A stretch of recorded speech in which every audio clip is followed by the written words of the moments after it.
अरे नहीं यार, मितुल मंडे को आना पड़ेगा, काम का बहुत प्रेशर है। तुम इतने इररिस्पॉन्सिबल कैसे हो सकते हो यार? तुम्हारे कोई कमिटमेंट है या नहीं? अरे नहीं यार, फैमिली प्रॉब्लम तुम जानो, तुम्हें आना पड़ेगा तो आना पड़ेगा, मुझे कुछ नहीं पता। फोन काटो। हाँ रखो फोन। अरे आप अपने ऑफिस वालों के साथ पूरा रूली बात कैसे कर सकते हो? मैनेजर तुम बाद में हो, पहले एक इंसान हो, कुछ तो इंसानियत दिखाओ। ये जॉब लाइफ का हिस्सा है, लाइफ नहीं है। उस बेचारे का कुछ फैमिली प्रॉब्लम होगा, उस बात को समझो।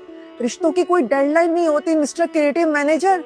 इंसानियत रखो, इंसानियत। तुम सही कह रही हो, मैं उसे सॉरी बोल देता हूँ। फोन है, किसका फोन है? कामवाली का फोन। हाँ बोल सुनीता। क्या आज सुनी आने वाली? अरे ये तेरा नाटक मेरे साथ नहीं चलेगा। तेरा पति बीमार है तो क्या सारे बर्तन मैं धोऊं? मुझे कुछ नहीं पता, तू घर आ और सारा काम करके जा। मैं कुछ नहीं करने वाली। पागल समझ रखा है क्या मुझे? हाँ मुझे इंसानियत मत समझा, इंसानियत गई भाड़ में। हाँ तेरा रोज रोज का नाटक चल दिया।